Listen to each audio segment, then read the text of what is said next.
this is part 2 of our recent Prospect live event here in Melbourne, supported by our gold partners Johnson & Johnson. This was a dinner event where we brought the GUcast experience into the dinner event along with a panel discussion to highlight some of the hot areas in prostate cancer we've been considering in recent times.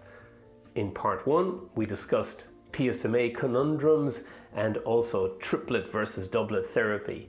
Here in part 2, we're going to discuss pelvic lymph node dissection, ARPI switch as a control arm, and de-escalation strategies.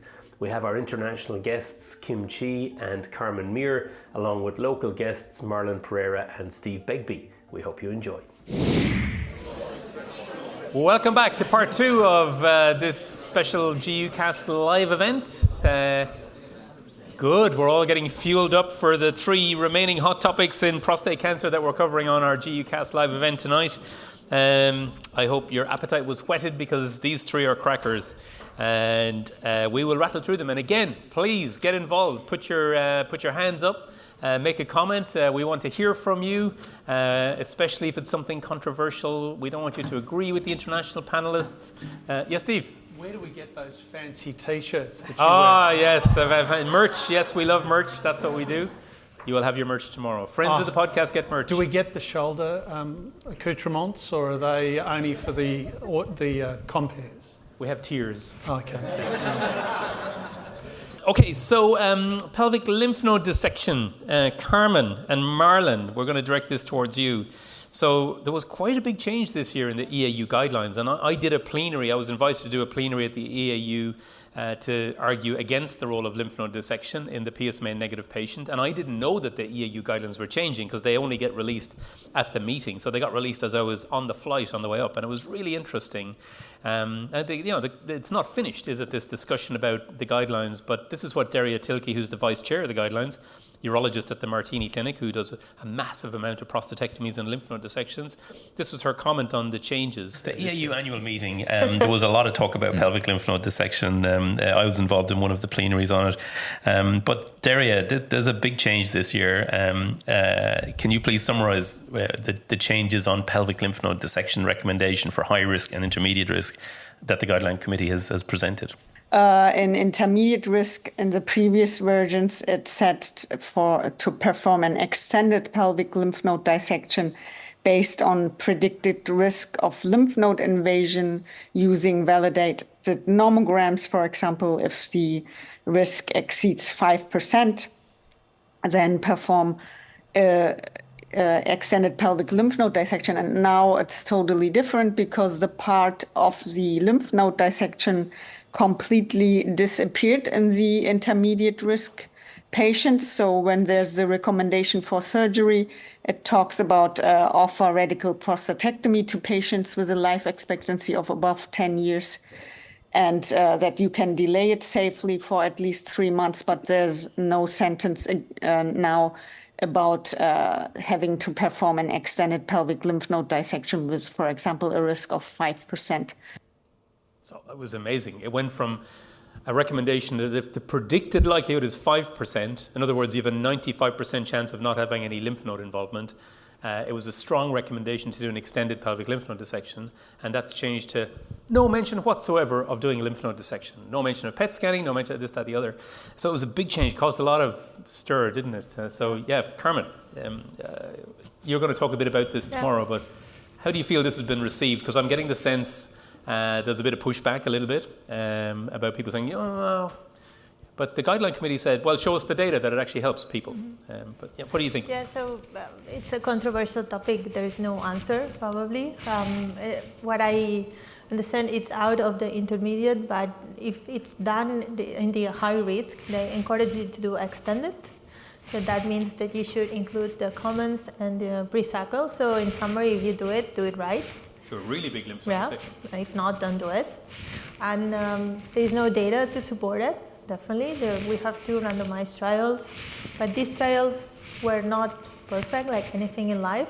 They do not include a lot of patients with high risk, around 30%, and they compare limited versus extended, and there is no difference in terms of biochemical recurrence at 3 years. This is what we know. We had some data at EU about it. I don't know if you were there in the changing, the game changer for Tougier. Yeah, it was immediately after the plenary session. Yeah. And he showed some data that has not been published yet, so we cannot give an opinion about that. But we saw that the patients with extended actually would have less metastatic disease. But we still don't understand because it hasn't been published. We just saw a few tables, and I'm going to show tomorrow. If you want my take home, it does bring an extended time in the OR. It does bring more complications. Or any of us that has done extended pelvic lymph nodes have had lymphocytes that are painful, that are patients that come after you and give you trouble. Yeah, my lymphocyte is swelling up, I can't play golf, I have those patients. Yeah. So it's something to think about. My take home is if lymphadenectomy hasn't shown any advantage neither in kidney, in bladder, or in prostate, why should we do it? This is something you think about. It has only shown advantage in testes and penile. We have dissemination routes that are different from the other tumors we were talking about. You wonder if there is some difference there. But so far, we don't have an answer. We also talked tomorrow about the PSMA nomograms. There is some controversy. There were 2 published at the same time at the European Urology Oncology last year. And results seem a little controversial. But whetting your appetites for tomorrow. Because another paradigm is, radiotherapy to the pelvic lymph nodes is very well tolerated. And we've had 2 patients at Peter Mac last few weeks, both 150, 152, terrible looking prostate cancer, quite a lot of lymph nodes. One of the suggestions is, we could do a very nice prostatectomy, but maybe we should just not do a lymph node dissection, and they'll immediately relapse, and then radiate it, and then get morbidity, but just go straight for radiotherapy to the lymph nodes. Like, do a multimodal approach, do very good local control. I mean, you might say that's crazy, just do radiation, 50-year-old. But yeah, Andrew. You're talking my language, Declan, as always, but probably the thing as a radiation oncologist that gives me the shits, if you have involved nodes and you do a dissection, which I don't encourage, but you do, if you do an extended lymph node dissection and then we give pelvic radiation, then they get the lymphedema, then they get the complication, then it's a cow. So if you've got involved nodes, can you just do a cherry picking and then we can mop up the rest of the nodes if that's what you really want to do? It would be an interesting trial, Carmen, wouldn't it? I mean, you said there's no trials, but imagine the trial of really do multimodal, just do a prostatectomy, but then do radiation to the, a la POP-RT almost, to the lymph nodes. Yeah, sorry, I'm an oncologist, radiation. Hi, Andrew. Sunshine Coast. Look, our surgeons don't do pelvic nodes. They've stopped doing them years ago. I work at the university hospital, both public and private, and as you mentioned, the number of lymphocytes that we see is high. And I think, I was telling Raj, technology is moving so fast that there's a lot of randomized controlled trials that are just, they're just not keeping up in radiation oncology. So Andrew, I mean, most high-risk patients, we will irradiate those pelvic nodes. So anyone who falls into the high-risk category, the ISUP5s, PSAs 15, we'll run the Parton tables, 15-20% risk of pelvic lymph nodes, they'll all get irradiated. And then just going back to one of your original questions, we do PET PSMAs on all our patients, intermediate and high risk. I don't think I've seen a patient without a PET scan for maybe 5 years. And the positive nodal patients, we will also irradiate them and we will boost those nodes. Yeah. And the Tom Shakespeare group published in our local Jamiro last year. So they were irradiated prostate pelvic nodes with a boost to those pelvic nodes, 3 years of ADT, and they had an 80% 5-year disease-free survival. Now, it wasn't randomized, and there were only 50 men in that series, but those are the figures we quote patients when they come to us. And these are pelvic nodes, so internal, external, and common iliac nodes, so lower para-aortic. I've been impressed with the very low morbidity of straight radiotherapy to lymph nodes. But Marlon, Carmen mentioned, so the curveball was at the EAU, the guidelines said, don't even think about a lymph node dissection for intermediate risk. And I didn't play the clip on higher risk, but what it said was, if you're going to do a lymph node dissection in high risk, do a proper one. But previously it said, do an extended pelvic lymph node dissection for high risk disease. So I said, well, if you're going to do one, do a proper one. But the curveball was, 10 minutes later, Kareem Tougier stood up in the breaking section and presented an update on the Memorial Sloan Kettering, where you trained randomized trial of extended versus limited pelvic lymph node dissection, which previously we've seen the initial data. And by the way, limited lymph node dissection was 12 lymph nodes, I think, and extended was 14 lymph nodes, wasn't it? Yeah. So 12 versus 14, primary endpoint biochemical recurrence-free survival. And he showed the late follow-up is no difference. Well, I'm very shocked about this. There's no difference between extended at 12 and 14. But they did really focus and say, however, there's a difference in the distant metastasis rate. And the paper's been accepted in European Urology, Carmen. So it'll appear in the next couple of weeks, actually. But I haven't seen the paper, but I know it's accepted. And so we'll see the depth of it, but it's going to be a really weird sell to try and say there's no difference, but maybe they've less metastases. I mean, go figure. What's your take? Yeah, I mean, well, firstly, obviously, it was a welcome change seeing the latest update. I mean, I still don't buy the whole notion of an extended template. I mean, the EAU current guidelines suggest it's a strong recommendation for extended template, as you said. And I believe this is based on mapping studies, right? We know 2/3 of metastatic nodes occur within the extended template, 1/3 occur within the standard template. So based on that, they said, look, let's do an extended template. But can I just say, extended, do you mean like up to the head, or and including the mesorectum?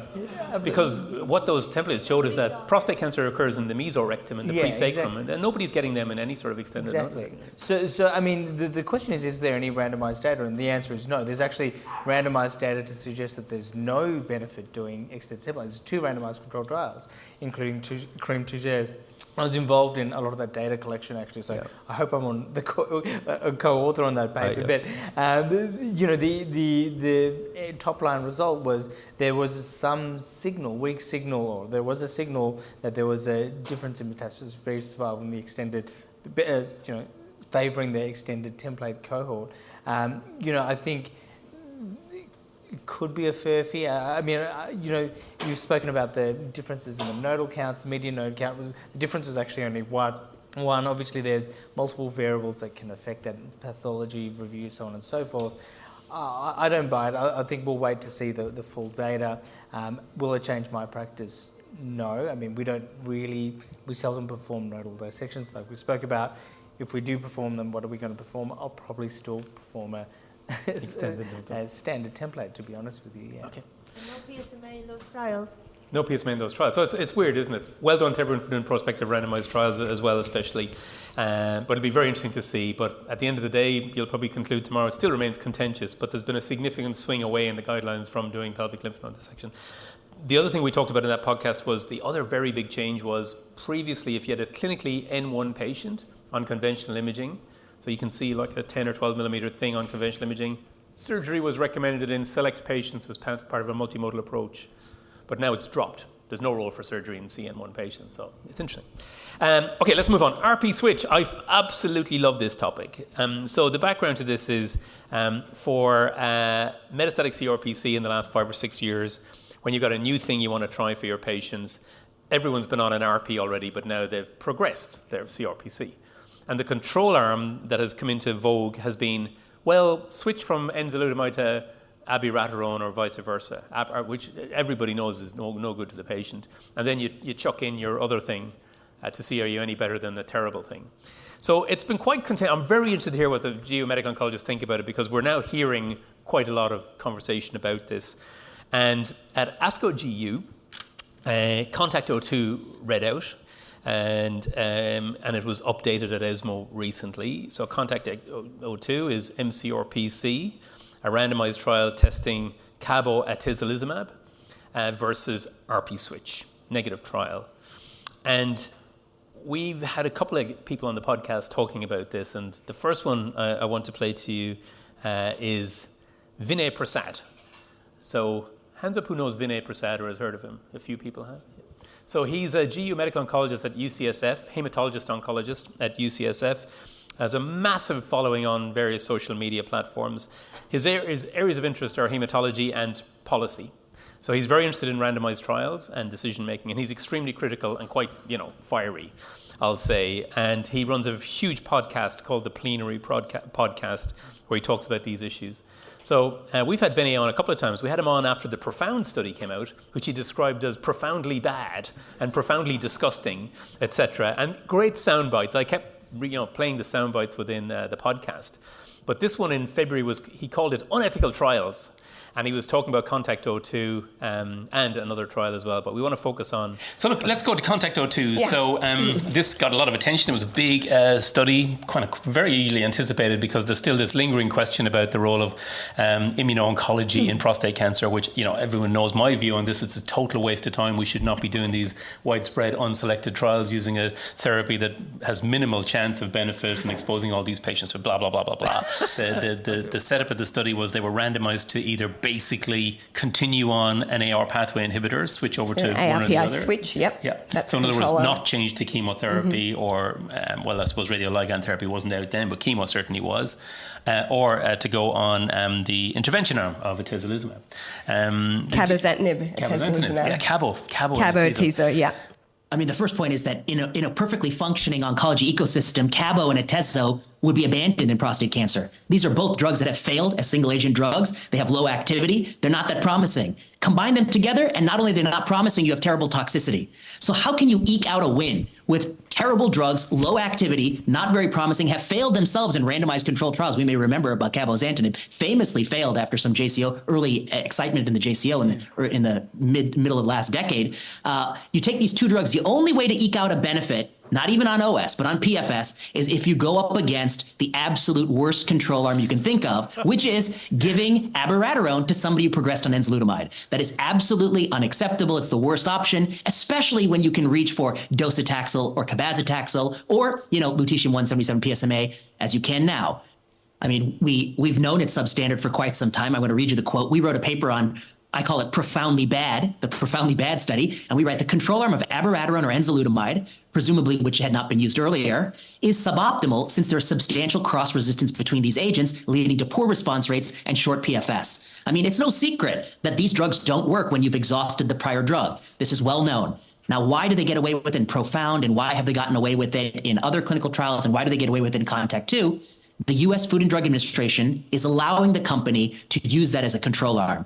The real deficiency is the U.S. FDA. They are letting them get away with that control arm. Yeah. None of us in clinical practice would want our own father or mother to get that, or it's not mother, our father to get that drug if they progress. So Kim, and PSMA4, I mean, you can put it in there. When FDA sort of approved it as a control arm, then everyone's rushing on in. But ARPI switch as a control arm in mCRPC, your thoughts? I was the discussant for You Contact were. I should have said that. So you were the he was the discussant. I was a little gentler than Vinay was. But, yeah. I had the exact same points. But part of my discussion around that was there's a time and place for everything. And so I think we can look at PSMA4, where the radiographic progression-free survival was 6 months. And that was because we selected patients that didn't need chemotherapy specifically. They were asymptomatic. And it's something that people do. We've actually shown enzalutamide after abiraterone in a randomized controlled trial has about a 30% response rate, and people can do well for a while. We have a study looking at darolutamide after enzalutamide or abiraterone, also showing response rates. So I think in a selected patient population, continued androgen receptor inhibition is a benefit for those patients. So I would counter that, again, it's about patient selection. In Contact-2, where you had, I think, 20 or 30% of patients had visceral metastases or liver metastases, it's a clearly inappropriate control arm. So yes, we can blame the FDA in part, but I think we should also blame ourselves as investigators.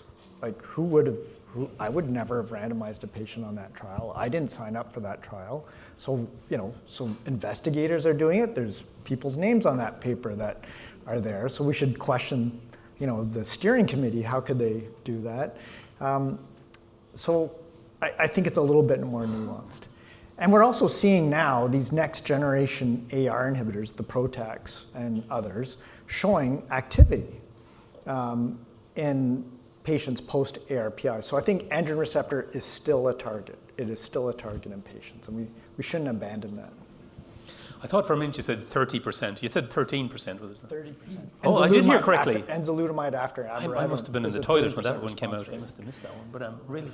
Sorry. Yeah. And there's a philosophical issue in that we're training our prostate cancer patients to expect a never-ending set of treatment options for them. And the idea of a placebo on a trial, a genuine sugar-based placebo, is anathema to many or all of them, and therefore this is sort of a placebo but with a drug attached to it. So it just seems to be more acceptable to prostate cancer patients in the West to do something rather than nothing in a randomised trial of a new treatment principle. And so perhaps we need to be better at convincing people when they're on trials that are genuinely the end of the line that something may not be better than nothing, and that it's okay to have nothing in a randomised study. You may do better because you may have fewer side effects, and that's certainly the case with the CONTACT-02 trial. And look, others will say at least have investigator choice in there, and I think this era is going because now radioligand therapy is very established in that setting, whereas it wouldn't have been back then. But I want to play you one more clip about this, and this was from the APCCC in Lugano, where there was quite a spicy session about this, and our colleague Anthony Joshua from Sydney stood up in the audience and made a really interesting comment. I'll play a bit of it. We run podcasts from all the big conferences. This is flying the GUCAS drone in over Lake Lugano, and these are the things I have to do for my love of the podcast, etc. It's very tough. We've done all the APCCs over the years, and there's the cowbell, GUCAS media wall. It's a great meeting, of course. My absolute discussion favorite. About control arms of trials and what are the appropriate control arms. And indeed, that's one of the key questions we were asked to vote on this year. What do we think about switching to another AR pathway inhibitor, so-called? It was great because Ian Davis's talk set that up really nicely. I thought his conclusion slide was fantastic. Exactly. What not to do. And 95% of the panel said, no, you shouldn't switch. You need to do something different like docetaxel or whatever it's going to be. However, we know that the control arms of a lot of the trials in this space have AR pathway switch as the control arm. And it's quite controversial. There's been a lot about it this year on our podcast. We had Vinay Prasad on a couple of months ago after ASCO GU, and he's a bit, he gets a bit fiery about this, and again, slightly unprofessional attacks on people, we might say, but nonetheless, the topic of unethical control arms is up there. And then you stood up in the audience and made a comment and used the word unethical control arms or trials, Anthony. And so I thought we should chat to you. You got a round of applause. You got a round of applause.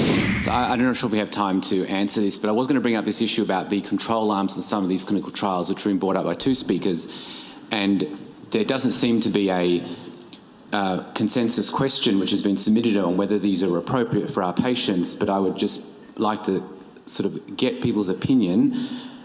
Silky and I have actually published on this that I consider these ARPI switch control arms some potentially unethical in the sense that they're not transparent, which is the problem. They're not in the title.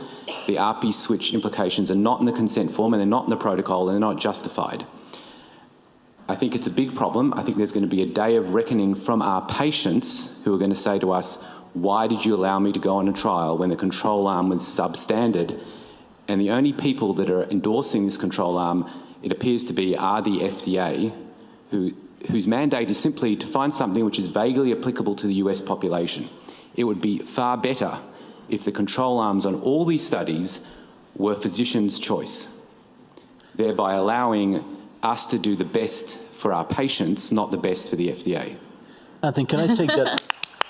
Can I take that? Day of reckoning. I don't know, Kim, what do you think? And we do an extended interview on the podcast with Bertrand Tombal and Anthony about that. So the CONTACT-02 patient population was a symptomatic visceral metastasis. Clearly could get chemotherapy, because if you could get cabo-atezo, then you can get chemo.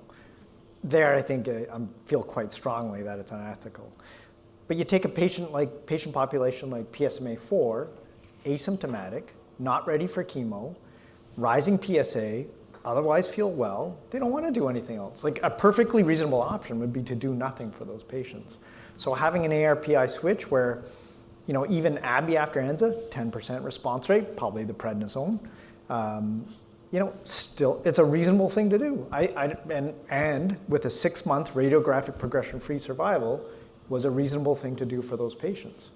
There is a difference between intervening earlier rather than later too, right? Like when you're intervening later, there's probably more mutations, more alterations, more resistance. And so I think it shows that earlier is better than later, I think. The PFS2 in terms of looking at how effective abiraterone was after apalutamide, it was a clinical progression. So, you got to go on the drug, you got to stay on the drug, and you have to wait till you have progression, and that takes at least a few months. So I'm not sure we don't understand the efficacy of it, but I think the efficacy is pretty low. That's the theme anyway. Look at the control arms. It's very interesting, isn't it? And we're not answering the question tonight. We're just being thought-provoking as you look at clinical trial data. Final topic, 2 last quick videos. As I said, is about de-escalation, about doing a little bit less in advanced prostate cancer.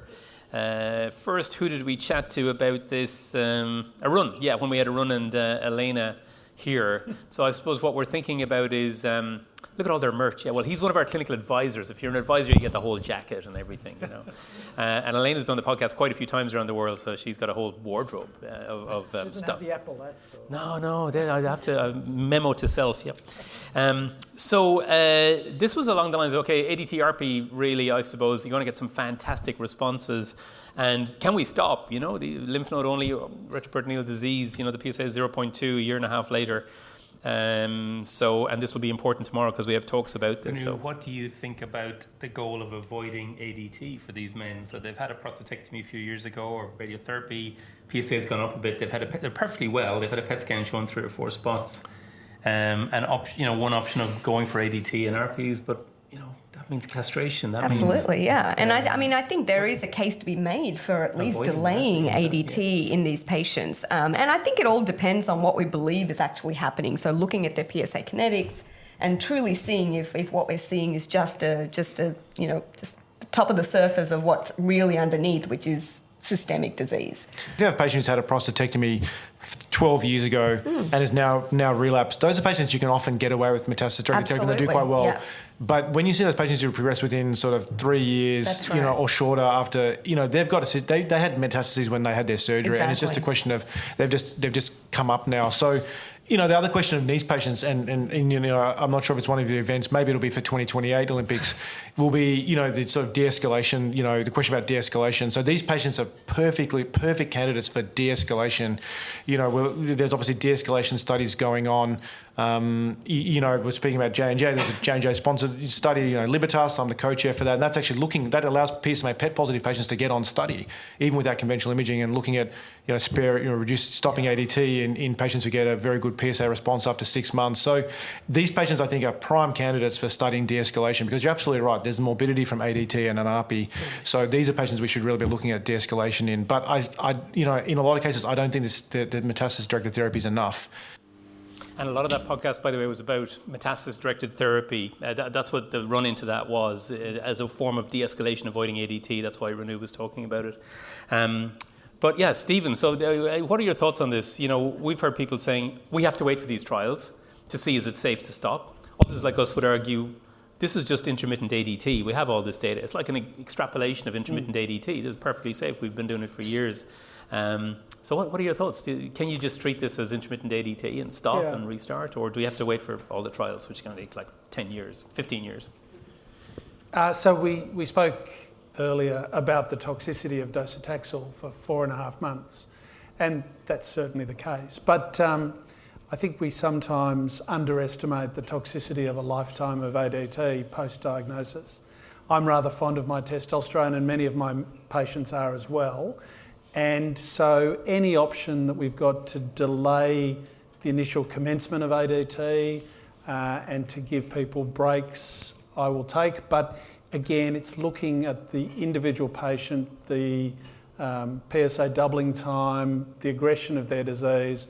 And there are some people who have disease that is symptomatic and nasty right from the start. They need to go on as much ADT as you can give them right from the start and probably stay on it forever. And then there are others who have much more indolent disease, who who are much more likely to die of something else, perhaps the metabolic syndrome that you've given them with ADT, and we need to be much more careful in when we start and when we finish or pause their therapy.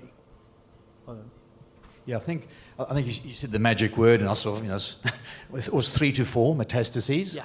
So 3 to 4 metastases, it's SBRT. So no ADT. And if it's nodal mets or bony mets, as long as they're not, obviously nodal metastases in the mediastinum, the great vessels of the heart, but if they're pelvic, para-aortic or bone, then I think we should be giving them SBRT, which is what we do. And we delay the ADT. Can I clarify, do you mean both in the metachronous recurrence setting, or what about the patient who turns up de novo? Are you differentiating? Are you going to have a new patient with low volume bone mets and really not do any systemic therapy? Yeah, look, that's good question. I'll answer it for you. Okay, while you're thinking about it, this is the danger. So, too many radoncs with PET scanners and SBRT machines. How many randomized trials have shown ADT plus ARPI improves overall survival in low volume patients? Exactly. Every single one. Every single one of it. And in fact, it doubles survival. It doubles survival. And low volume patients actually have more benefit from ADT ARPI, relatively speaking, than high volume. How many randomized trials have shown SBRT improves overall survival in low? Not one. So I believe in SBRT. I think there are trials that are being done. They'll come out. We already know there's probably some progression-free survival, but it's modest. So I fully believe we should do what the randomized trials tell us, which is improve survival. And yes, you can add on SBRT either on a trial or other thing, and then we can de-escalate the therapy afterwards. So why back off in the treatment? Why not just give them the full bore? I think we were talking in that run-in about the metachronous setting. So patients done well, but now they've got a low-level PSA. It's 0, it's 1.1 after prior primary treatment. They've got low-volume metastases. I think that's like that sort of stomp population. De novo disease, I don't know, it is a bit different. And by the way, on the panel at the APCCC, we were asked to vote on this again this year, and everybody voted for ADT and an ARPI based on the data, but almost everyone voted there's no harm adding in a bit of metastasis-directed therapy as well. Yeah. But I think people would not have voted for only metastasis-directed therapy for de novo metastases. Andrew. Can I, on the theme of de-escalation, the EMBARK trial said ARPI enzalutamide monotherapy was better than Leukeran, and maybe not that dissimilar to combine. Can we de-escalate with ARPI monotherapy? Does it result in better quality of life? And can you tell me about the state of the art of ARPI monotherapy? Yeah, it's a very good question. And in EMBARK, if your PSA got to less than 0.2 at 36 weeks, you stop treatment. So there was a de-escalation built into it.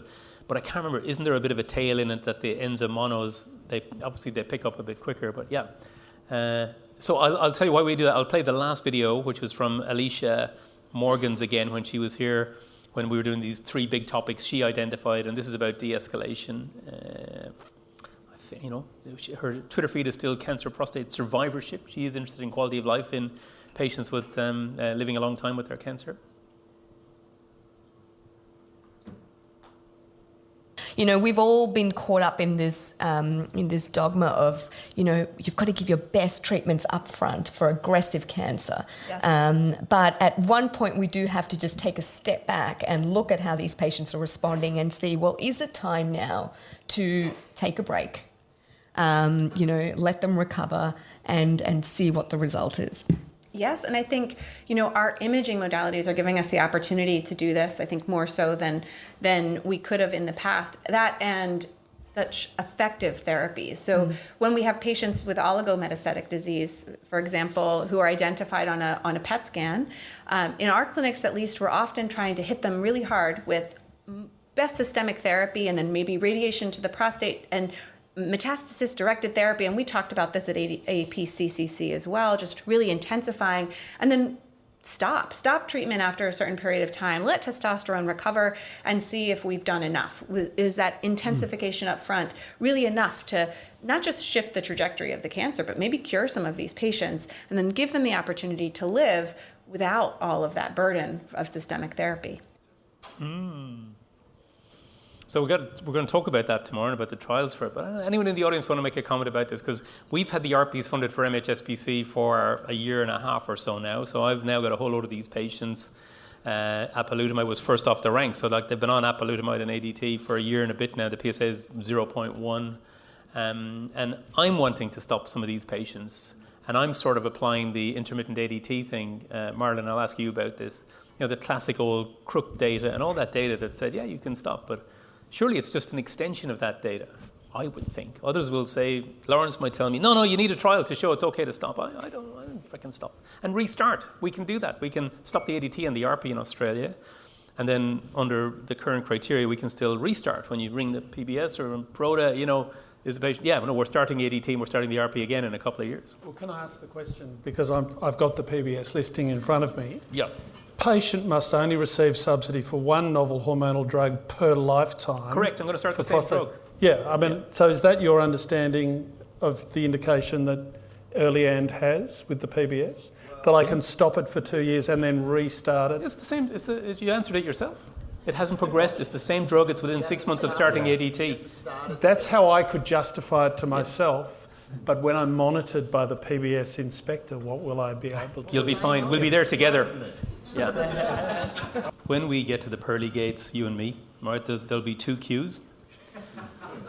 St. Peter's Urology, medical oncology. Well, no, you will be in our queue. Me and Carmen and Marlon. So there'll be the fast track queue. It'll be there. St. Peter will be saying, you're the ones who did ADT and ARPI on its own. And you gave them a break, saved the taxpayer, saved the morbidity. I know you were extrapolating from old data. You come forward, come to the front here. The long queue full of medical oncologists who gave chemotherapy up front for triplet therapy are going to be way down there queuing up. Now, that's all we have time for this evening, folks. I want you to thank our podcast panelists. Give them a big round of applause. And I hope that whets the appetite for tomorrow. Thank you very much for tolerating us. And yeah, please do subscribe and rate and review GUcast. And I'll hand back to Michael to close us up for the evening. Thank you very much. So that wraps it up for our Prospect GUcast live event. We will be back very soon with separate interviews with Kim Chi and Carmen Mir. Stay tuned.